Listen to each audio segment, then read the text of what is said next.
installation of Archbishop of the Evangelical Lutheran Church Dietrich Brauer was held at the ceremonial service at St. Peter's and Paul's Cathedral in Moscow. Dietrich Brauer was born on January 3, 1983 in Vladivostok. He graduated from the seminary, served as a pastor, and then he was appointed as bishop. For the last 2 years he served as Archbishop of the Evangelical Lutheran Church in Russia. At the moment, Dietrich Brauer is the youngest Archbishop of the Lutheran World Federation.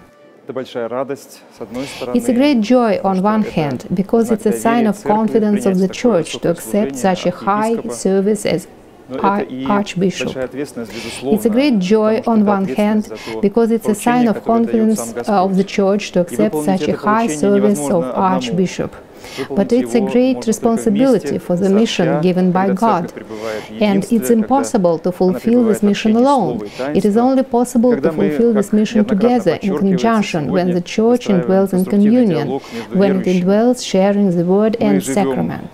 On that day, well-known Lutheran hymns and virtuoso organ playing sounded in the cathedral. All this created an atmosphere of true spirituality. The music fully transferred all the thrill of the upcoming sacrament. The ceremony was conducted by Vice President of the Lutheran World Federation, Bishop Thomas Fabini, Archbishops of Estonia and Finland, and some other senior priests. The culmination of the ceremony was the prayer with laying on of hands.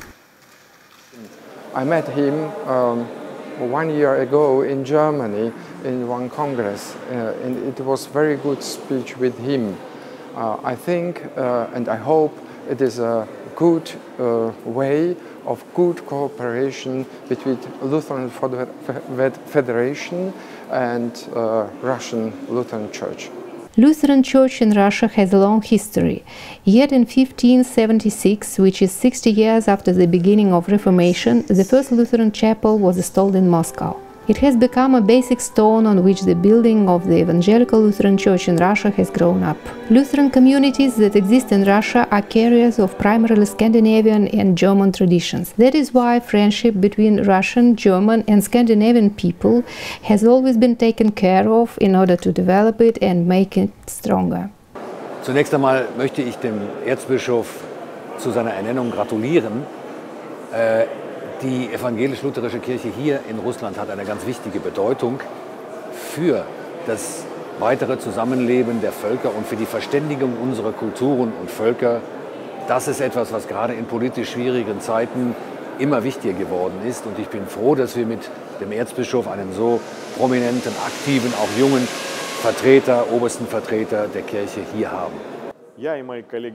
My colleagues from the administration of the President of the Russian Federation and I respect his activities as a head of the Evangelical Lutheran Church in Russia.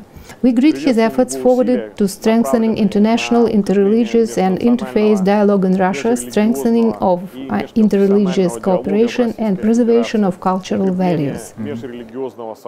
After the service, installation addresses of the representative of different religious confessions of Russia, administration of the President of Russia, German embassy representative and other special guests have been spoken. Spectrum Information Bureau, specially for Protestant TV, Moscow.